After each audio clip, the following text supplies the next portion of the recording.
বাবা, কই তোরা? ভেতরে আয়, তোদের সাথে কিছু কথা আছে। আসছি বাবা। এসেছিস তোরা? হ্যাঁ বাবা, তুমি কি যেন বলবে? আমার শরীরের অবস্থা ভালো মনে হচ্ছে না। আমি মনে হয় আর বেশিক্ষণ বাঁচবো না। আমার চলে যাওয়ার সময় হয়ে গিয়েছে। এমন কথা বলো না বাবা, তোমার কিচ্ছু হবে না। আমাকে তোর মা তার কাছে নিতে এসেছে। আমাকে আমাকে যেতে হবে।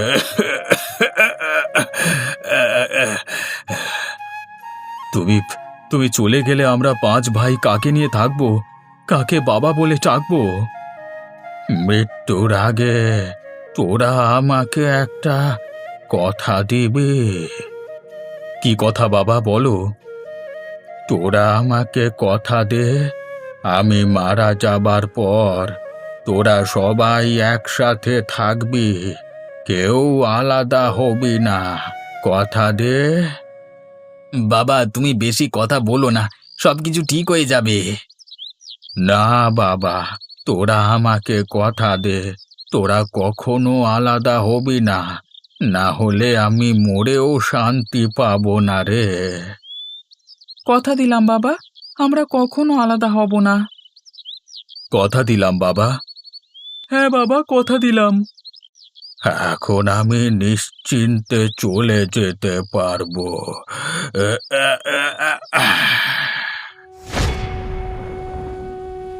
বাবা, তুমি আমাদের ছেড়ে চলে যেতে পারো না। কথা বলো বাবা, কথা বলো। আমাদের আমাদের কার কাছে রেখে গেলে বাবা? এখন আমরা কি করব? ফিরে এসো বাবা, ফিরে এসো। কান্না করে আর কি হবে? বাবা তো আর ফিরে আসবে না। চল, বাবার শেষ কার্য সম্পন্ন করতে হবে। বাবা চলে গেছে কয়েকদিন তো হয়ে গেল। ঘরে তো এখন চাল ডাল আনাজ তরকারিও শেষ হয়ে গিয়েছে। এখন আমরা কি খাবো? কোনো একটা ব্যবস্থা করতে হবে, না হলে আমরা না খেতে পেয়ে মারা যাব। কিছু একটা তো করতে হবে। তোরা আমার কাছে আয়। কানু, তুই ওখানেই থাক। কি বলবে তুমি?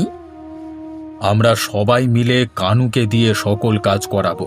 তাকে দিয়ে রান্না করানো, কাঠ নিয়ে আসা সহ সমস্ত কাজ তাকে দিয়েই করাবো। আমরা 4 জন বসে বসে আরাম করে খাবো। তাই ভালো হবে। তাকে আমরা কেন ইনকাম করে খাওয়াবো? সেই খাওয়াক আমাদের। কানু, শোন তো।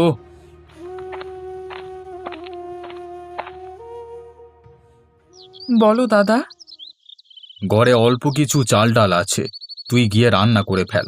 আমরা 4 জন অন্য একটা কাজ করব। আচ্ছা দাদা, আমি যাচ্ছি। আর একটা কথা শোন। বলো দাদা। রান্না শেষ করে জঙ্গলে কাঠ কাটতে যাবি। তারপর সেগুলো বিক্রি করে বাজার থেকে চাল ডাল নিয়ে আসবি, কেমন? তোমরা কেউ আমার সাথে জঙ্গলে যাবে না? না রে, তুই একাই যাবি, বুঝলি? আচ্ছা দাদা।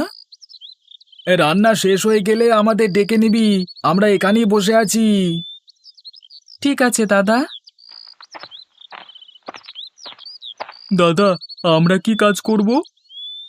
কোনো কাজ করব না, শুধু খাবো, ঘুমাবো এবং তাস খেলবো। আর কানু কি একা একা সব কাজ করবে? হ্যাঁ।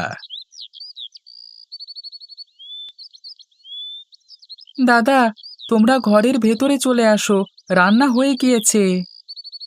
আসছি, দাঁড়া।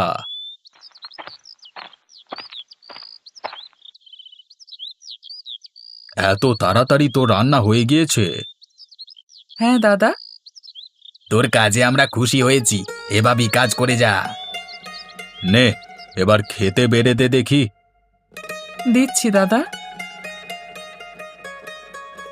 দাদা, আমিও তোমাদের সাথে খেতে বসি। উম, উম, না না, তুই পরে খেয়ে নিস। এখন খেতে বসলে আমাদের কিছু লাগলে বেড়ে দেবে কে, বুঝলি না? আচ্ছা দাদা। জগে পানি শেষ হয়ে গিয়েছে, যা বাইরে টিউবওয়েল থেকে পানিটা নিয়ে আয়, যা। যাচ্ছি দাদা।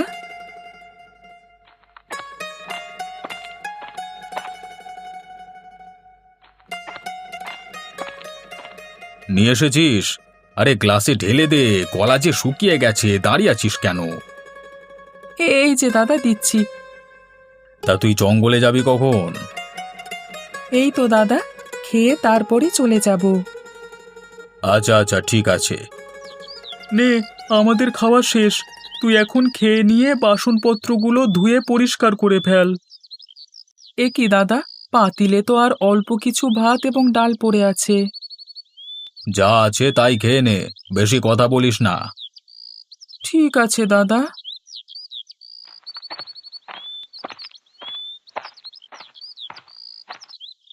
কি ব্যাপার? তুই একা একা কুড়াল নিয়ে জঙ্গলে কি করছিস? কাঠ কাটতে এসেছি। তুই জানিস না এই সময় জঙ্গলে কোনো মানুষ থাকে না? তাছাড়া এই জঙ্গলে মানুষও কম আসে। কাঠ না কাটলে তো আর টাকা পাবো না। কাঠ নিয়ে বাজারে বিক্রি করে চাল ডাল কিনতে হবে। তা তুই একা আসলি যে? তোর ভাইরা তোর সাথে আসলো না? তাদের নাকি অন্য কাজ আছে।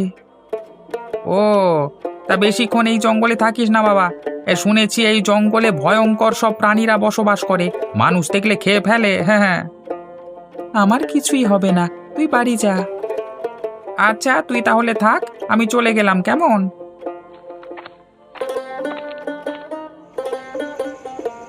বাবা, আপনি এখানে বসে বসে কি করেন? তুই এখানে কি করিস? আমি জঙ্গলে কাঠ কাটতে এসেছি বাবা। তুই চলে যা, এখানে শুধু বিপদ আর বিপদ। তুই বাড়িতে ফিরে যা। না বাবা, আমাকে কাঠ কাটতেই হবে, তা না হলে আজকে চাল ডাল কিনতে পারবো না। দেখেছিস কিভাবে কানুকে দিয়ে একা কাজ করিয়ে আমরা আরাম করছি? ভাই, কাজটা কি ঠিক হচ্ছে? ঠিক না বেঠিক জানি না, বাবা বেঁচে থাকতে কানুকে অনেক আদর করত, আর আমাদের কেমন অবহেলা করত মনে আছে তো? যেন কানু তার একারই ছেলে। ঠিকই বলেছিস দাদা, আমারও ভীষণ রাগ হতো। সেই জন্যই কালুকে দিয়ে সব কাজ করাচ্ছি। সে কাজ করে আমাদের খাওয়াবে, আর আমরা শুধু পায়ের উপর পা তুলে আরাম করব। নে নে হাসু, তোর চালটা দে। এই যে টেক্কা দিলাম, এবার দাদার পালা। এই দিলাম রাজা। কি ব্যাপার দাদা, তোমরা সবাই মিলে তাস খেলছো? তাস খেলছি তো কি হয়েছে? তোর কোনো সমস্যা? না দাদা, তুমি না বললে তোমরা অন্য কি একটা কাজ করবে? আমাদের যেটা ইচ্ছে সেটা করব। তুই তোর কাজ কর। কাঠ কেটে নিয়ে এসেছিস তো? হ্যাঁ দাদা, নিয়ে এসেছি। বেশ ভালো করেছিস। এখন বাজারে যা, গিয়ে কাঠ বিক্রি করে চাল ডাল আনাজপাতি মশলা সব কিনে নিয়ে আয়। তোমাদের মধ্যে কেউ গেলেই তো হয়, আমি তো জঙ্গলে গিয়েছিলাম। আমার মুখে মুখে কথা বলছিস? যা বলছি তাই কর, বাজারে যা তুই। আচ্ছা দাদা, ঠিক আছে, আমি যাচ্ছি দাদা। কাঠ লাগবে? কাঠ, শুকনো কাঠ আছে, দ্রুত রান্না হয়ে যাবে, নিয়ে যান। কাঠের আঁটি কত করে নিবে বাবা? আপনি কাঠ নেবেন? ঘরে রান্না করার মতো কাঠ নেই, তাই নেওয়া লাগবে। আচ্ছা, আপনি সবগুলো কাঠ 100 টাকা দেবেন। কিছু কম নিবে না বাবা? না দিদা, তাহলে আমার আবার চাল ডাল কিনবার টাকা হবে না। আচ্ছা ঠিক আছে বাবা, এই নাও তোমার টাকা। ঠিক আছে। কি নেবে তুমি বাবা? আপনার কাছে চাল আর আলু আছে? হ্যাঁ, সবই আছে। চাল কত করে কেজি বিক্রি করছেন? 40 টাকা কেজি বাবা। আর আলু কত করে কেজি? 10 টাকা কেজি। ঠিক আছে, আপনি আমাকে 2 কেজি চাল এবং ভালো দেখে 2 কেজি আলু দিয়ে দেন। আচ্ছা বাবা, তুমি একটু দাঁড়াও, আমি দিচ্ছি।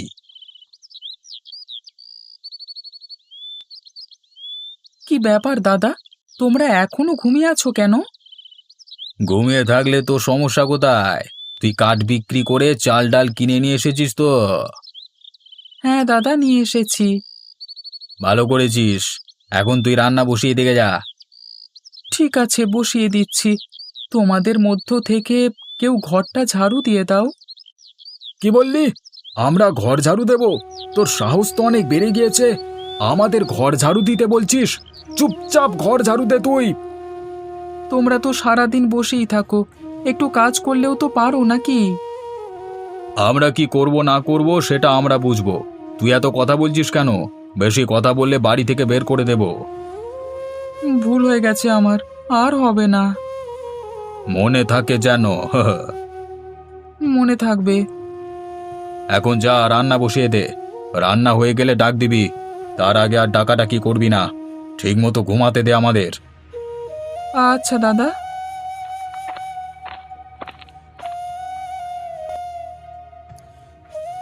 দাদা, দাদা, তোমরা সবাই ওঠো, রান্না হয়ে গিয়েছে। রান্না হয়ে গিয়েছে? হ্যাঁ দাদা। তা কি রান্না করেছিস? ভাত আর আলুর ভর্তা। দাদা, প্রতিদিন ডাল আর আলুর ভর্তা খেতে ইচ্ছে করে না। তুই একটু বলে দাও না, যেন কালকে একটু মাছ নিয়ে এসে রান্না করে। শোন কানু, কালকে তুই বাজার থেকে মাছ কিনে নিয়ে আসবি। মাছ কিনতে তো অনেক টাকা লাগবে, এত টাকা আমি কোথায় পাবো? সেটা আর আমি কি জানি। তুই জঙ্গল থেকে বেশি করে কাঠ কেটে বাজারে নিয়ে যাবি, তাহলেই তো হয়। আমি অত কাঠ কিভাবে একা জঙ্গল থেকে নিয়ে আসবো? তোমরা তো কেউ সাথেও যাবে না। সেটা তুই বুঝবি, আমরা না। যে করি হোক, মাছ তোকে নিয়ে আসতেই হবে। এখন খাবার বেড়ে দে। দিচ্ছি দাদা। না, এত কাঠ মনে হয় আমি একা মাথায় তুলতে পারবো না। এই জঙ্গলের আশেপাশে তো কোনো মানুষও দেখতে পাচ্ছি না যে কাঠগুলো আমার মাথায় তুলে দেবে। কি যে করি আমি? কেউ আছেন? আমাকে একটু সাহায্য করুন না। কাঠ না নিয়ে গেলে তো মাছ কিনতে পারবো না। যে করি হোক, সব কাঠ আমাকে নিয়ে যেতেই হবে। কে তুমি বাবা? এখানে বসে আছো কেন? আমি কানু, এখানে জঙ্গলে কাঠ কাটতে এসেছিলাম। তা কাঠ কেটে এখানে বসে আছো যে? কি করব বলুন? আজকে বাজার থেকে ভাইদের জন্য মাছ কিনতে হবে, তাই বেশি করে কাঠ কেটেছিলাম, কিন্তু এখন নিয়ে যেতে পারছি না। তা তোমার ভাইদের নিয়ে আসলেই তো হয়। তারা তো কোনো কাজ করে না, সব কাজ আমার একা করা লাগে। তোমার ভাই কতজন আছে? 4 ভাই আছে আরো, আমি পঞ্চম। কি বলো কি? তুমি এত পরিশ্রম করে তাদের খাওয়াও? হ্যাঁ। তুমি অন্য কোথাও একা চলে যেতেও তো পারো। একা একা সংসার করতে পারবে? আমি আমার ভাইদের ছেড়ে কোথাও যাব না। বাবার মৃত্যুর সময় কথা দিয়েছিলাম, আমার যত কষ্টই হোক না কেন, আমি ভাইদের সাথেই থাকবো। তুমি অত্যন্ত ভালো মানুষ। তুমি জগতের কোনো কিছুই বোঝো না। তুমি চাইলে আমি তোমার মাছের ব্যবস্থা করে দিতে পারি। কিভাবে সাধু বাবা?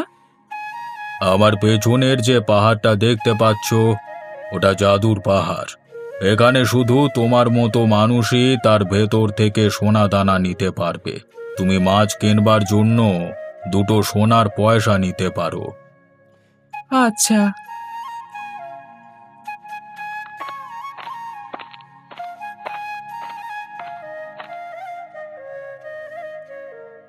তুমি তো আরো বেশি সোনাও নিতে পারতে, লুকিয়ে নিলে না কেন? আমার মাছের জন্য 2টো সোনার পয়সাই যথেষ্ট, তাই বেশি পয়সা নিইনি। বেশ, এখন তুমি বাড়ি গিয়ে মাছ কিনে তোমাদের ভাইদের সাথে খেও। আসি তাহলে। এসো।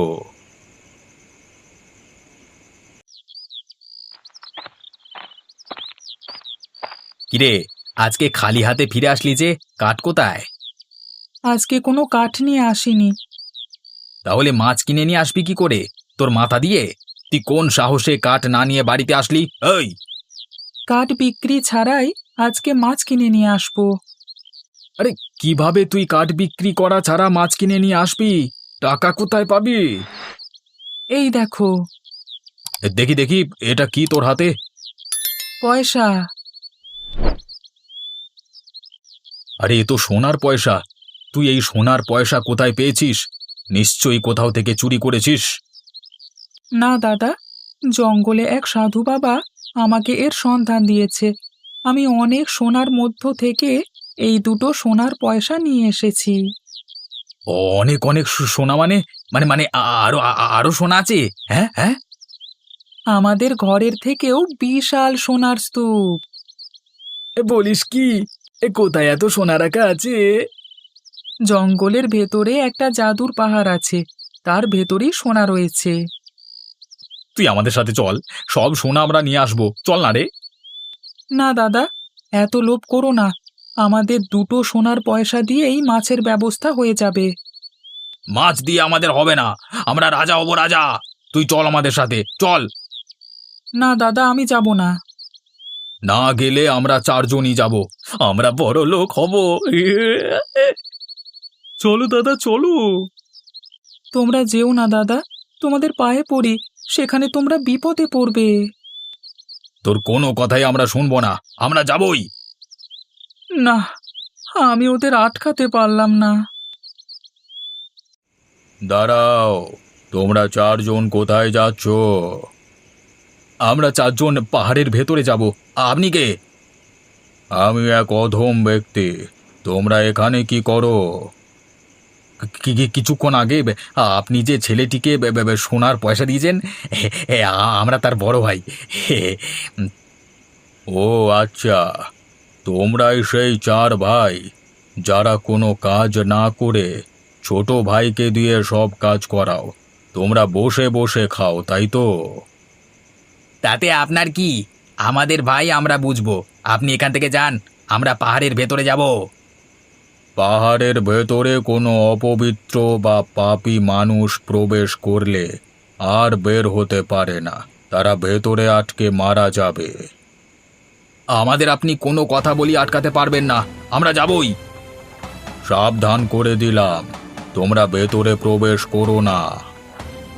এখান থেকে জানতো আপনি জ্ঞান দিচ্ছে। দাদা, এখানে তো শুধু সোনা আর সোনা, এত সোনা আমি কখনো দেখিনি। আমি তো পাগল হয়ে যাব, এত এত সোনা সব আমাদের, আমরা রাজা হয়ে যাব। সবাই মিলে সোনা বস্তায় ভরো, সবগুলো নিয়ে চলে যাব। আমাদের এখন কেউ আর আটকাতে পারবে না, সারা জীবন বসে বসে খাবো। এ কি দাদা, দরজা তো বন্ধ হয়ে গেল, আমরা এখন বের হব কি করে? এই এই তোরা দরজা খোলবার চেষ্টা কর তো। কোনোভাবেই খুলছে না। বাঁচাও, কেউ সাহায্য করো, আমাদের ভেতর থেকে বের করো, কেউ সাহায্য করো।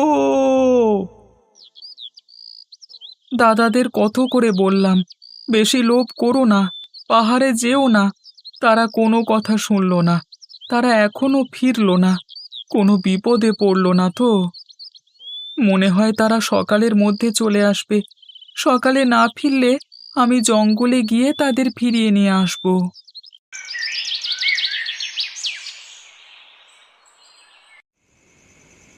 সাধু বাবা, আপনি আমার দাদাদের ফিরিয়ে দিন, আমাদের কোনো সোনাদানা চাই না। তুমি খুবই সৎ একজন মানুষ, কিন্তু তোমার দাদারা খুবই খারাপ মানুষ। তোমার প্রতি এত অত্যাচার করবার পরও তুমি তোমার দাদাদের নিতে এসেছো। সত্যি, তোমাকে দেখে আমি অবাক হই। দাদারা ছাড়া আমার পৃথিবীতে কেউ নেই। যদি তারা ফিরে না আসে, তাহলে আমাকেও পাহাড়ের ভেতরে আটকে রাখুন, আমি তাদের ছাড়া বাঁচতে চাই না। তোমার সততা, নিষ্ঠা এবং সরলতা দেখে সত্যি আমি মুগ্ধ। যাও, ভেতরে গিয়ে তুমি তোমার দাদাদের উদ্ধার করে নিয়ে এসো। ধন্যবাদ আপনাকে সাধু বাবা। আমাকে ধন্যবাদ দিতে হবে না, সবই তোমার সততা আর নিষ্ঠার ফল।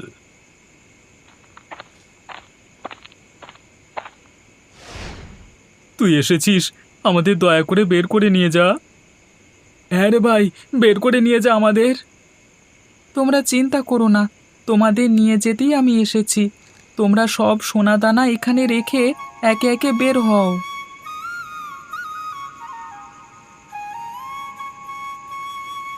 আজকে তুই না বাঁচালে আমরা কেউই বাঁচতাম না। ঠিকই বলেছ দাদা, তোর সাথে আমরা অনেক অন্যায় করেছি রে। তোকে দিয়ে সব কাজ করিয়েছি, রান্না করিয়েছি, কাঠ কাটিয়েছি। তুই আমাদের মাফ করে দে। তোমার জন্য করেছি, এটা তো আমার সৌভাগ্য। তুই মাপ না করলে বাবাও আমাদের মাপ করবে না। আমরা আমাদের ভুল বুঝতে পেরেছি, তোর সাথে আর এমন করব না। আমরা সবাই মিলেমিশে কাজ করব, তোকে আর একা একা কাজ করতে হবে না। তুই ছাড়া আজকে আমরা বেঁচে থাকতাম না। তুই মাফ করে দে আমাদের। ছি ছি, তোমরা বড় ভাই হয়ে আমার কাছে মাপ চাচ্ছ, এটা আমার জন্য লজ্জার। আগে বল, তুই মাপ করে দিয়েছিস? আমি তো তোমাদের অনেক আগেই ক্ষমা করে দিয়েছি। সত্যি, তোর মতো ভাই পাওয়া ভাগ্যের ব্যাপার।